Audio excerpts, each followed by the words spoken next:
Solution chapter का पहला topic अपन देख लेते हैं, रिवीजन करते हैं इसका। Solubility of solid in liquid. Solid की सोल्यूबिलिटी किस में? लिक्विड में। कौन कौन से फैक्टर हैं जो इसको अफेक्ट करते हैं? पहला फैक्टर है nature of solute and solvent. Solute और सोलवेंट का नेचर अगर सेम है तो सोल्यूबिलिटी बढ़ जाएगी, अगर नेचर अपोजिट होगा तो सोल्यूबिलिटी घट जाती है। ठीक है, आपने पढ़ा है लाइक डिजोल्व लाइक, एनसीईआरटी की लाइन है, लाइक डिजोल्व लाइक, यानी समान समान को घोल लेता है, अगर नेचर सेम है सोल्यूबिलिटी बढ़ जाएगी। दूसरा, अगर प्रेशर का इफेक्ट देखें इस पे तो प्रेशर का कोई भी इफेक्ट नहीं होता सॉलिड की सोल्यूबिलिटी लिक्विड में पे। ठीक है, बट जो गैस की सोल्यूबिलिटी है ना लिक्विड में, उसमें प्रेशर का इफेक्ट होता है। थर्ड है इफेक्ट ऑफ टेम्परेचर। टेम्परेचर के इफेक्ट में आप देखोगे दो टाइप की रिएक्शन होगी, एक तो एंडोथर्मिक रिएक्शन और एक्सोथर्मिक रिएक्शन। अगर आपका डेल्टा एच पॉजिटिव है यानी एंडोथर्मिक रिएक्शन है, उसमें अगर आप टेम्परेचर बढ़ाओगे तो सोल्यूबिलिटी बढ़ेगी। अगर रिएक्शन में डेल्टा एच नेगेटिव है यानी एक्सोथर्मिक रिएक्शन है आपकी, तो टेम्परेचर बढ़ाने पर सोल्यूबिलिटी घट जाती है। इतनी बात क्लियर? तो ये solubility of solid in liquid NCERT का और नीट लेवल का पूरा कंटेंट तैयार हो गया आपका। कहते हैं solubility of gas in liquid. कौन कौन से फैक्टर हैं जो इसको अफेक्ट करेंगे? पहला है nature of gas and solvent. अब सर गैस कैसे? कौन सी गैस की सोल्यूबिलिटी ज्यादा होगी? जो गैस मोर लिक्विफिएबल होगी। अब कौन सी गैस मोर लिक्विफिएबल होती है? जिसका क्रिटिकल टेम्परेचर TC है ना, वो ज्यादा होगा, वो गैस ही ज्यादा लिक्विफिएबल होगी और उसकी सोल्यूबिलिटी ज्यादा हो जाएगी सॉल्वेंट में। ठीक है, सेकंड आता है इफेक्ट ऑफ टेम्परेचर। अब टेम्परेचर का कैसे इफेक्ट होता है? जनरली जो इसमें अपन रिएक्शन देखेंगे solubility of gas in liquid, ये एक्सोथर्मिक रिएक्शन है। एक्सोथर्मिक रिएक्शन का मतलब क्या है? आपका यहाँ पे डेल्टा एच नेगेटिव है, अगर डेल्टा एच नेगेटिव है तो टेम्परेचर बढ़ाने पर सोल्यूबिलिटी घटेगी, यानी टेम्परेचर इनवर्सली प्रोपोर्शनल होता है। अब इसके कुछ एप्लीकेशन हो गए, जैसे एक्वेटिक एनिमल्स होते हैं ना, वो कोल्ड वाटर में ज्यादा कंफर्टेबल होते हैं, क्योंकि कोल्ड वाटर टेम्परेचर कम है तो सोल्यूबिलिटी ज्यादा हो जाती है वहां पे ऑक्सीजन गैस की, तो वो आराम से ले पाते हैं ऑक्सीजन। ठीक है, थर्ड इसमें बात करें अपन ने तो थर्ड फैक्टर है इफेक्ट ऑफ प्रेशर। प्रेशर का कैसे इफेक्ट पड़ेगा? जितना मास अपन ने डिजोल्व किया है उसमें गैस में, वो उसके जितना लिक्विड पे प्रेशर लग रहा है ना उसके सीधे प्रोपोर्शनल होगा, यानी मास प्रोपोर्शनल टू प्रेशर। तो मास बराबर के एक कांस्टेंट ले लिया, प्रेशर हो जाएगा। ओके, तो ये बात क्लियर करते हैं हेनरी लॉ की। हेनरी लॉ क्या बोलता है कि जो गैस की सोल्यूबिलिटी है वो उसके पार्शियल प्रेशर के सीधे प्रोपोर्शनल होती है, यानी अपन बात करें सोल्यूबिलिटी पार्शियल प्रेशर के सीधे प्रोपोर्शनल है। अगर आप यहां पे क्वेश्चन से सोल्व करोगे ना न्यूमेरिकल, वहां पे आपको ये जो m है ना, वो आपको मास भी मिल सकता है, मोल फ्रैक्शन भी हो सकता है, ये सोल्यूबिलिटी भी हो सकता है, ये मोलरिटी भी हो सकता है। m इनमें से कुछ भी हो सकता है। यूनिट देख लेना और क्वेश्चन यहां से सोल्व कर लेना, क्वेश्चन में ये सब कुछ आ सकता है। तो ये क्या हो गया? मास बराबर Kp, तो P बराबर KH, यहां पे कांस्टेंट लगा लिया अपन ने। ठीक है, P बराबर KH इंटू M। यहाँ पे KH क्या है? KH है हेनरी कांस्टेंट, इसके बारे में आगे पढ़ेंगे। इसके एप्लीकेशन क्या है हेनरी लॉ के? जो डीप सी में डाइविंग करते हैं ना, जब वो प्रेशर नीचे जाते हैं ना डाइविंग करते हुए, तो वहां पे प्रेशर ज्यादा हो गया तो गैस की सोल्यूबिलिटी भी ज्यादा हो जाती है, तो वहां पे नाइट्रोजन वगैरह जो ये गैसेस हैं वो ब्लड में डिजोल्व हो गई। अब वो जब बाहर आता है तो नाइट्रोजन बेंड्स के रूप में बाहर निकलती है, तो इससे अपन बचाने के लिए जो सिलेंडर होते हैं उसमें हीलियम गैस मिक्स कर देते हैं। नाइट्रोजन क्यों? क्योंकि वायु में सबसे ज्यादा नाइट्रोजन है, अगर डायरेक्ट ही अपन गैस दे रहे हैं वैसे तो नाइट्रोजन की तो मात्रा बहुत ज्यादा है, हीलियम देते हैं, हीलियम बेंड्स के रूप में नहीं निकलेगी क्योंकि ये इनर्ट गैस है। ठीक है, ये बात होगी। हेनरी कांस्टेंट की बात करते हैं।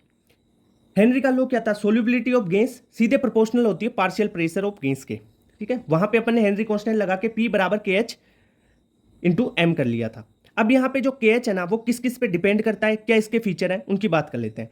जो KH है हेनरी कांस्टेंट, वो नेचर ऑफ गैस पे डिपेंड करता है, ये टेम्परेचर बढ़ाने पर बढ़ जाता है, और KH अगर बढ़ाओगे तो गैस में उसकी सोल्यूबिलिटी घट जाती है। इससे क्वेश्चन आया हुआ है, बहुत इंपॉर्टेंट फीचर है ये, ध्यान रखना। KH इनवर्सली प्रोपोर्शनल होता है सोल्यूबिलिटी ऑफ गैस के। भाई इंपॉर्टेंट है, PYQ आया हुआ है यहां से। ठीक है, तो ये ध्यान रख लेना। बात करते हैं limitation of Henry law. Henry law क्या था? जो गैस की सोल्यूबिलिटी है उसके पार्शियल प्रेशर के डायरेक्टली प्रोपोर्शनल होती है, यानी P बराबर KH इंटू M कर सकते हैं। यहाँ पे KH क्या है? हेनरी कांस्टेंट होता है। अब इस हेनरी लॉ की क्या क्या लिमिटेशन है? इसकी पहली लिमिटेशन है कि जो गैस आपने रिएक्ट करवाई है वो सोलवेंट के साथ रिएक्ट नहीं करनी, आपने जो गैस ली है वो रिएक्ट ही नहीं करनी चाहिए सोलवेंट के साथ में। ठीक है, यानी नॉट रिएक्ट नहीं करनी चाहिए। दूसरी बात कि आप प्रेशर बढ़ाते हो तो सोल्यूबिलिटी बढ़ रही है, पर प्रेशर ज्यादा हाई नहीं होना चाहिए, टेम्परेचर बहुत कम नहीं होना चाहिए, यानी pressure is not too high and temperature is not too low. ठीक है, चौथी बात करें तो अपन कि गैस में ना तो डिसोसिएशन होना चाहिए, गैस ना तो टूटनी चाहिए वहां पे और रिएक्ट नहीं करनी चाहिए, और ना ही उसमें कोई एसोसिएशन होना चाहिए। इतनी बात क्लियर? तो ये लिमिटेशन हो गई, यहां से भी PYQ आया हुआ है। बात करते हैं वेपर प्रेशर की। वेपर प्रेशर होता क्या है? The pressure exert by a vapour on a liquid when they are in equilibrium. ठीक है, वेपर के द्वारा लिक्विड पर लगाया गया प्रेशर जब वो इक्विलिब्रियम में हो कंडीशन। ओके, इतनी बात क्लियर। दूसरा फैक्टर अफेक्टिंग वेपर प्रेशर, कौन कौन से फैक्टर्स हैं जो अफेक्ट करते हैं? पहला है नेचर ऑफ लिक्विड। लिक्विड की नेचर कैसे? अगर किसी लिक्विड की विस्कोसिटी ज्यादा है या उसमें इंटरमोलिकुलर फोर्स ज्यादा है तो उसका वेपर प्रेशर कम होगा। मतलब क्या है कि वेपर प्रेशर इनवर्सली प्रोपोर्शनल होता है इंटरमोलिकुलर फोर्स और विस्कोसिटी के। ठीक है, टेम्परेचर की बात करें तो किसी एक सिंगल लिक्विड की बात करें, मिक्सचर की नहीं, सिंगल लिक्विड की बात करें तो वेपर प्रेशर डायरेक्टली प्रोपोर्शनल होता है टेम्परेचर के, यानी टेम्परेचर बढ़ाने पर वेपर प्रेशर बढ़ जाता है।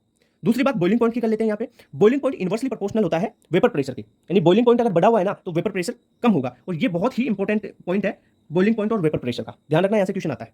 अब बात कर लें, यहाँ पे वेपर प्रेशर P से डिनोट कर दिया है, इसके टेम्परेचर के साथ रिलेशन क्या है, तो इसका एक इक्वेशन आता है P बराबर K e की power minus delta H upon RT, ठीक है।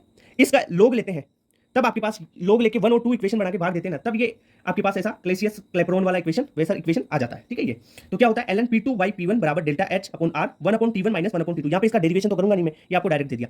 तीसरा है addition of non volatile solute, अगर नॉन वोलेटाइल सोल्यूट ऐड कर रहे हो तो वेपर प्रेशर घट जाता है, okay.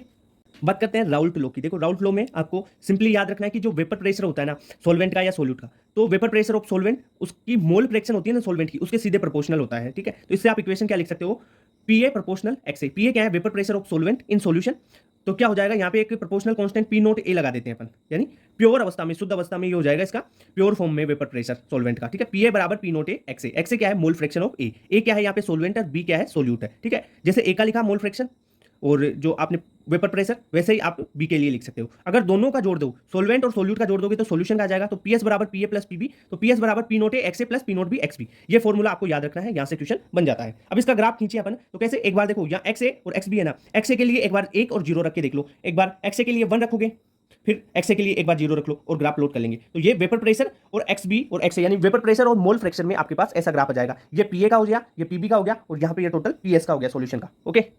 Mole fraction of substance in vapour phase, y A क्या है, mole fraction of A in vapour phase, y B है mole fraction of B in vapour phase. अपन डाल्टन का लो लगा के, ठीक है, और राउट का लो लगा के भी यहां से रिलेशन निकाल सकते हैं। पहले देखो वाई ए क्या होता है, mole fraction of A in vapour phase बराबर P नोट ए XA बटा PS। ये कैसे लिख दिया अपन ने, ठीक है। तो एक बात बोलूं आपको, जो वाई ए होता है ना, अगर अपन लिखे PA डाल्टन के नियम से PA बराबर YA इंटू PS होता है, ठीक है। तो यहां से अपन ने वैल्यू इसकी सब्स्टिट्यूट कर दी और ये बना लिया, YA बराबर P नोट ए XA बटा PS बराबर PA बटा PS होता है, ठीक है। YA बराबर PA बटा PS यहाँ से ही तो लिखा है अपन ने, और PA की वैल्यू P नोट ए XA रख दी, वैसे ही PB की value P note B XB रख देंगे अपन, ठीक है। YA प्लस YB क्या होता है, मोल फ्रैक्शन दोनों का A और B का एक हो जाएगा, क्योंकि एक में दो कंपोनेंट है किसी सोल्यूशन में, तो दोनों का एक हो जाएगा, ओके। अगर अपन यहाँ पे XA और XB की बात की थी ना, तो ये मोल फ्रैक्शन है ये भी, पर ये किसमें है, लिक्विड फेज में है, ध्यान रखना, ये किसमें है, लिक्विड फेज में, और Y किसमें है, ये है वेपर फेज में। अब बात करते हैं आइडियल सॉल्यूशन की। जो आइडियल सॉल्यूशन होते हैं वो राउल्ट के लॉ को फॉलो करते हैं। अगर इनके सॉल्यूशन की बात करें वेपर प्रेशर सॉल्यूशन का, उसके सॉल्वेंट और सॉल्यूट के वेपर प्रेशर के योग के बराबर होता है, ठीक है। PS बराबर P नोट ए XA plus P note B XB, okay. इसमें फोर्स ऑफ अट्रैक्शन की बात करें तो सोल्यूट, सॉल्वेंट और सॉल्यूशन तीनों में फोर्स ऑफ अट्रैक्शन या फोर्स ऑफ इंट्रैक्शन बराबर होता है, ठीक है। इनका डेल्टा H मिक्सचर यानी एंथैल्पी, डेल्टा H एंथैल्पी में चेंज मिक्सचर का वो 0 होता है, वॉल्यूम में चेंज मिक्सचर का 0 होता है, इंटरनल एनर्जी में चेंज मिक्सचर का 0 होता है। हमेशा आपको एक चीज ध्यान रखना है, डेल्टा G मिक्सचर नेगेटिव होता है और डेल्टा S मिक्सचर पॉजिटिव होता है, चाहे आइडियल हो सॉल्यूशन, नॉन आइडियल सॉल्यूशन हो। अपन स्पॉन्टेनियस की बात कर रहे हैं, ठीक है। अगर इसके एग्जांपल्स क्वेश्चन पूछे जाते हैं तो वो आपकी कोई भी होमोलॉगस सीरीज हो, वो होमोलॉगस सीरीज आइडियल सॉल्यूशन के एग्जांपल है, benzene plus toluene, N heptane N octane हो गया, ठीक है, C2H5Br प्लस C2H5I हो गया, ये सारे आइडियल सॉल्यूशन है, ओके। कोई भी होमोलॉगस सीरीज ले लो, वो भी आइडियल सॉल्यूशन होगी। अब बात करते हैं नॉन आइडियल सॉल्यूशन। जो सॉल्यूशन राउल्ट के लॉ को फॉलो ही नहीं करते वो नॉन आइडियल सॉल्यूशन होते हैं। इनमें जो सोल्यूट और सॉल्वेंट का फोर्स ऑफ अट्रैक्शन होता है ना, वो सॉल्यूशन के फोर्स ऑफ अट्रैक्शन के से या तो छोटा होगा या बड़ा होगा, ठीक है। उस बेसिस पे अपन देख लेंगे कि पॉजिटिव डेविएशन या नेगेटिव डेविएशन। यहाँ पे डेल्टा H मिक्सचर 0 नहीं होगा, वॉल्यूम मिक्सचर 0 नहीं होगा, डेल्टा U 0 नहीं होगा, डेल्टा G और डेल्टा S हमेशा फिक्स रहेंगे, डेल्टा G नेगेटिव होगा, डेल्टा S मिक्सचर पॉजिटिव होगा, चाहे आइडियल हो नॉन आइडियल हो। ये दो टाइप के होते हैं। पहला अपन बात कर लेते हैं positive deviation from Raoult law, और दूसरा होगा negative deviation from Raoult law. ये नॉन आइडियल सॉल्यूशन के दो टाइप में, पॉजिटिव और नेगेटिव। अब बात करते हैं positive deviation from Raoult law. Positive deviation 1 ये नॉन आइडियल सॉल्यूशन है, तो ये राउल्ट के लॉ को तो फॉलो नहीं करेंगे। इसमें अपन बात करें तो सोल्यूट्स और जो सॉल्वेंट है उनमें फोर्स ऑफ अट्रैक्शन स्ट्रॉन्ग होगा, बजाय किसके, जो सॉल्यूशन बनेगा ना उसमें फोर्स ऑफ अट्रैक्शन वीक हो जाएगा सॉल्यूशन में फाइनल। तो क्या होगा, जो सॉल्यूशन का वेपर प्रेशर इंक्रीज हो जाएगा, क्योंकि उनमें फोर्स ऑफ अट्रैक्शन वीक है, तो सॉल्यूशन का वेपर प्रेशर ज्यादा होगा किससे, सोलवेंट और सॉल्यूट से। ओके, इसमें delta H mixture positive deviation है तो पॉजिटिव, डेल्टा वी भी पॉजिटिव, डेल्टा यू भी पॉजिटिव, डेल्टा जी हमेशा फिक्स रहता है negative, delta S mixture fix है पॉजिटिव। ये स्पॉन्टेनियस के लिए बोल रहा हूँ भाई, फिक्स हमेशा। नॉन स्पॉन्टेनियस अगर कंडीशन दे दी जाए तो फिर वो चीजें अलग हो जाती है, वो थर्मोडायनेमिक्स में अपन पढ़ने वाले हैं, ठीक है। ओके, एग्जांपल्स यहाँ से क्वेश्चन आता है। पॉजिटिव डेविएशन के एग्जांपल हो गए, एसीटोन है ना, 3 बार है, एसीटोन के साथ एल्कोहल ले लो, बेंजीन ले लो, या CH2 ले लो, कार्बन डाइसल्फाइड, या एल्कोहल के साथ पानी मिला लो, CCl4 के साथ CaCl3 ले लो। ये सारे पॉजिटिव डेविएशन के एग्जांपल है। अगर अपन वेपर प्रेशर और मोल फ्रैक्शन का ग्राफ खींचे तो ये तो देखो जो ब्लू से बनाया हुआ है ये आइडियल सॉल्यूशन के लिए, बट जब पॉजिटिव डेविएशन होता है तो ये ग्राफ कुछ ऊपर चला जाता है, पॉजिटिव डेविएट हो जाता है। Okay, negative deviation from Raoult law, ये नॉन आइडियल सॉल्यूशन है, इसलिए ये राउल्ट लॉ को फॉलो नहीं करेंगे, उसमें नेगेटिव डेविएशन शो करेंगे। कैसे शो करेंगे नेगेटिव डेविएशन वो भी बताता हूँ। इसमें होता क्या है, जो सोल्यूट और सोलवेंट का फोर्स ऑफ अट्रैक्शन है ना, वो वीक हो रहता है बजाय किसके, सॉल्यूशन के। सॉल्यूशन का जो फोर्स ऑफ अट्रैक्शन या फोर्स ऑफ इंट्रैक्शन सॉल्यूशंस के मॉलिक्यूल में वो स्ट्रॉन्ग होता है, और सॉल्यूशन में स्ट्रॉन्ग हो गया फोर्स ऑफ अट्रैक्शन या इंट्रैक्शन तो उसका वेपर प्रेशर कम हो जाएगा। तो वेपर प्रेशर कम हो गया सॉल्यूशन का, किससे, सोलवेंट और सोल्यूट से। तो क्या होगा, डेल्टा एच मिक्सचर भी नेगेटिव हो जाएगा, वॉल्यूम डेल्टा वी भी नेगेटिव हो जाएगा, डेल्टा जी और डेल्टा एस ये फिक्स है, delta G negative delta S positive रहेगा। ओके, इसके एग्जांपल से क्वेश्चन पूछा जाता है। एसिड प्लस आप वाटर ले लो, ठीक है, या आप एसिड प्लस बेस ले लो, ये सारे एग्जांपल आ जाते हैं इसमें। जैसे एसिड प्लस वाटर का HNO3 plus H2O, HCl plus H2O, acid base का CaCl3 प्लस CH3CO CH3 हो गया, ठीक है, फिनोल या एनिलीन हो गया, आप एसिटिक एसिड और पायरिडीन भी ले सकते हो। ये सारे हो गए वेपर प्रेशर, और आप मोल फ्रैक्शन में ग्राफ खींचोगे, देखो ये नॉर्मल जो ब्लू है ये तो है आपका आइडियल सॉल्यूशन के लिए। अगर नेगेटिव डेविएशन हो रहा है तो ये देखो रेड से नीचे लाइन चली जा रही है, तो ये नेगेटिव डेविएशन यहाँ पे शो कर रहा है। एजियोट्रोप्स, एजियोट्रोप्स क्या है, mixture which have constant boiling point, जिनका कांस्टेंट बॉइलिंग पॉइंट हो, their ratio in liquid phase and vapour phase same, liquid phase और वेपर फेज में इनका रेशियो भी सेम होता है, और इनको अपन फ्रैक्शनल डिस्टिलेशन से सेपरेट नहीं कर सकते, तो ये एजियोट्रोप हो गए। सबसे इंपॉर्टेंट है कि ऐसे मिक्सचर जिनका बॉइलिंग पॉइंट कांस्टेंट हो, ठीक है, उनको, जिनका लिक्विड फेज और वेपर फेज में रेशियो सेम हो, उनको एजियोट्रोप्स बोलते हैं, ठीक है। ये दो टाइप के होते हैं, एक होता है मिनिमम बॉइलिंग एजियोट्रोप जिसके बारे में आगे पढ़ेंगे अपन अभी, और एक होता है मैक्सिमम बॉइलिंग एजियोट्रोप। ओके, तो ये पता चल गया, एजियोट्रोप का कांस्टेंट बॉइलिंग पॉइंट होता है, लिक्विड फेज और वेपर फेज में इनका रेशियो सेम होता है, ठीक है, इनको फ्रैक्शनल डिस्टिलेशन से सेपरेट नहीं कर सकते। एजियोट्रोप के टाइप था, उसमें अपन पढ़ने वाले हैं मैक्सिमम बॉइलिंग एजियोट्रोप। इसका मतलब क्या है कि boiling point of azeotrope is greater than the boiling point of either compound. जो भी इसके अलग कंपाउंड्स हैं उनका बॉइलिंग पॉइंट कम होगा बजाय किसके, जो एजियोट्रोप बन गया उससे, ठीक है। ओके, इसका बॉइलिंग पॉइंट ज़्यादा हो जाता है तो वेपर प्रेशर कम होगा इनका, ठीक है। दे show negative deviation from Raoult law, तो मैक्सिमम बॉइलिंग एजियोट्रोप क्या है, नेगेटिव डेविएशन जो राउल्ट लॉ है उसको शो करने वाले कंपाउंड वो शो कर देते हैं ये। एग्जाम्पल जैसे HNO3 और H2O की बात करें, HNO3 68% और H2O 32% ले लिया अपन ने। यहाँ पे बॉइलिंग पॉइंट देख लो, HNO3 का 359 केल्विन है और H2O का है 373 केल्विन। ओके, अगर अपन एजियोट्रोप बनाते हैं HNO3 और H2O का मिक्सचर लेके, तो क्या होता है, उसका जो बॉइलिंग पॉइंट है ना वो 393.5 केल्विन हो जाता है, यानी बॉइलिंग पॉइंट बढ़ जाता है, तो ये मैक्सिमम बॉइलिंग एजियोट्रोप हो गए। इसके एग्जांपल जैसे HCl plus H2O, CaCl3 plus CH3CO CH3, ठीक है, फिनोल एनिलीन हो गया, ठीक है, एसीटोन पायरिडीन मिक्स कर लेते हैं एसीटोन में तो वो भी बन जाता है। ओके, मिनिमम बॉइलिंग एजियोट्रोप की, मिनिमम बॉइलिंग एजियोट्रोप क्या है, boiling point of azeotrope is less than the boiling point of उसके जो कंपाउंड्स हैं उनसे, यानी एजियोट्रोप का बॉइलिंग पॉइंट कम हो जाता है जो उसके कंपाउंड्स अपन ने मिलाए ना उनसे। जैसे अपन बात करें इथेनॉल प्लस वाटर, इथेनॉल इतना परसेंट, वाटर इतना परसेंट ले लिया, ये 4.6%। इथेनॉल का जो बॉइलिंग पॉइंट है 351.3 केल्विन है, वाटर का है 373 केल्विन, इन दोनों का ये बॉइलिंग पॉइंट है, बट इन दोनों का मिक्सचर बना लिया, इनका एजियोट्रोप मिक्सचर बना लिया, तब उसका बॉइलिंग पॉइंट हो गया 351.15। यहाँ पे तो देखो दोनों का, इसका 315.3 है, इसका 373 है, पर इसका 351.15 यानी कम हो गया ना, इसका यहाँ पे 1 ही है, यहाँ पे तो 3 है, तो बॉइलिंग पॉइंट कम हो जाता है, तो वेपर प्रेशर ज़्यादा हो जाएगा, ठीक है। ये पॉजिटिव डेविएशन शो करते हैं राउल्ट लॉ से। ओके, इसके एग्जाम्पल क्या हो गए, एसीटोन प्लस एल्कोहल हो गया, एल्कोहल में वाटर मिला लो वो भी हो जाएगा, CaCl4 CaCl3 हो जाएगा, एसीटोन और बेंजीन हो गया, ये सारे मिनिमम बॉइलिंग एजियोट्रोप हैं, ये पॉजिटिव डेविएशन भी शो करते हैं। ओके, मिनिमम बॉइलिंग वर्ड से समझो कि उसका बॉइलिंग पॉइंट कम हो गया एजियोट्रोप मिक्सचर का। करते हैं कोलिगेटिव प्रॉपर्टी, 4 कोलिगेटिव प्रॉपर्टी, इनमें से एक क्वेश्चन फिक्स होता है आना। Colligative property depend on number of particle of solute, ये ध्यान रखना। कोलिगेटिव प्रॉपर्टी किस पे डिपेंड करती है, number of particles on solute, important चीज है। कौन कौन सी कोलिगेटिव प्रॉपर्टी पढ़ने वाले अपन? Relative lowering in vapour pressure, elevation in boiling point, depression in freezing point और ऑस्मोटिक प्रेशर। ये 4 कोलिगेटिव प्रॉपर्टी होती है। ठीक है, कोलिगेटिव प्रॉपर्टी, ये क्वेश्चन बन सकता है यहाँ से भाई, number of particles of solute, solute ध्यान रखना इस पे डिपेंड करती है। अब अपन एक एक पढ़ते हैं, relative lowering in vapour pressure वगैरह सब कुछ।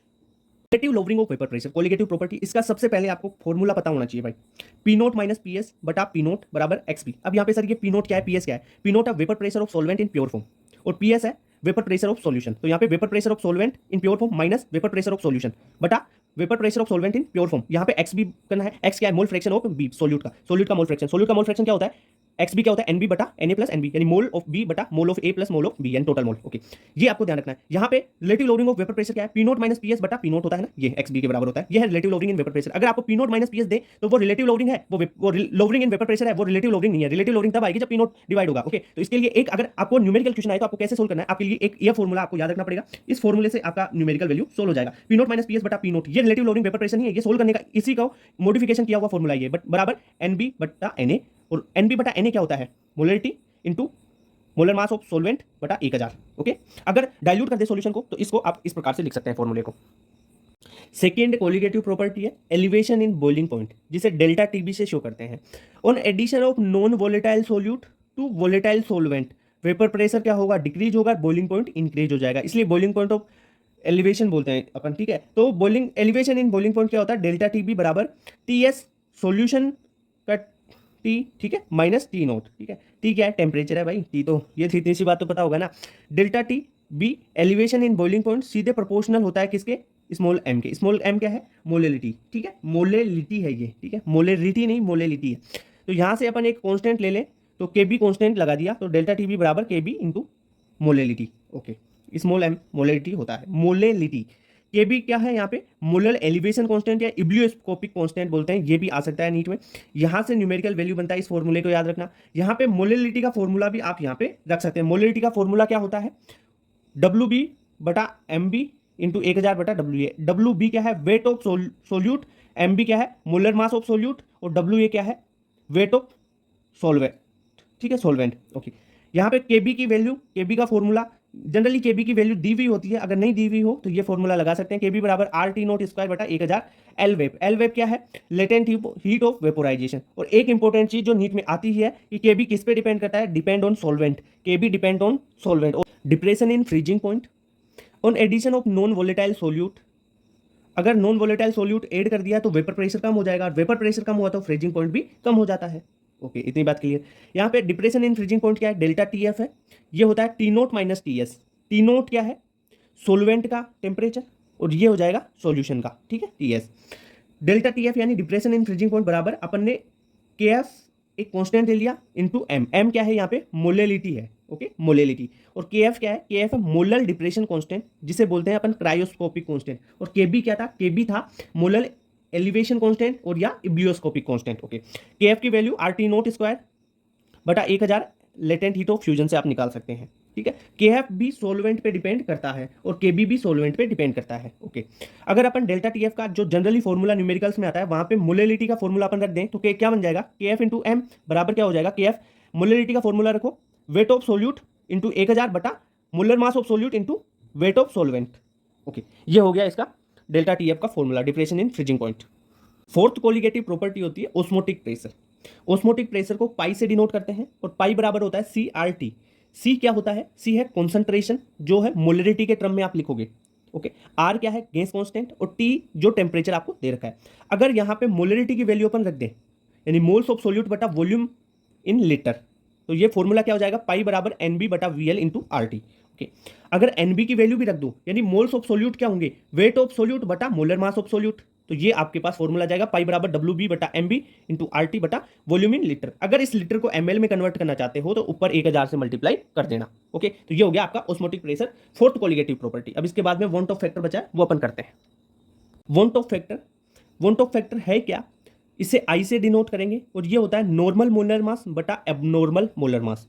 क्वेश्चन में किसी भी प्रकार से आपको पूछा जा सकता है, आई भी पूछा जा सकता है, एबनॉर्मल मोलर मास देके और आई देके आपको नॉर्मल मोलर मास पूछ सकता है, या कोई और कोलिगेटिव प्रॉपर्टी पूछ सकता है इसमें आई देके, ठीक है। तो आपको इसको सोल्व करना होगा। आई होता है नॉर्मल मोलर मास बटा एबनॉर्मल मोलर मास। अगर कोलिगेटिव प्रॉपर्टी के टर्म में बात करें तो एबनॉर्मल कोलिगेटिव प्रॉपर्टी बटा नॉर्मल कोलिगेटिव प्रॉपर्टी, ये ध्यान रखना, क्योंकि देखो कोलिगेटिव प्रॉपर्टी एबनॉर्मल ऊपर है और नॉर्मल नीचे है, जबकि जो मोलर मास है ना वो इनवर्स होता है, ये नॉर्मल ऊपर बटा एबनॉर्मल नीचे, ठीक है। इतनी बात क्लियर। अब बात कर लें इसमें डिसोसिएशन की। अगर टूट रहे हैं पार्टिकल्स ए एन से एन ए पार्टिकल हो रहे हैं तो यहाँ पे आई हमेशा एक से ज्यादा होगा, आई की वैल्यू हो जाएगी आई बराबर 1 minus alpha plus N alpha, ठीक है। अल्फा यहाँ डिग्री ऑफ डिसोसिएशन है। अगर एसोसिएशन की बात करें तो यहाँ पे पार्टिकल्स जुड़ेंगे तो एन ए से ए एन बन जाएगा, यानी इसमें जो आई होगा वो एक से कम होगा, तो आई बराबर 1 minus alpha plus alpha by N. N क्या है यहाँ पे, अल्फा क्या है, डिग्री ऑफ एसोसिएशन हो जाएगा, एन है जो भी जितने भी पार्टिकल्स हैं वो।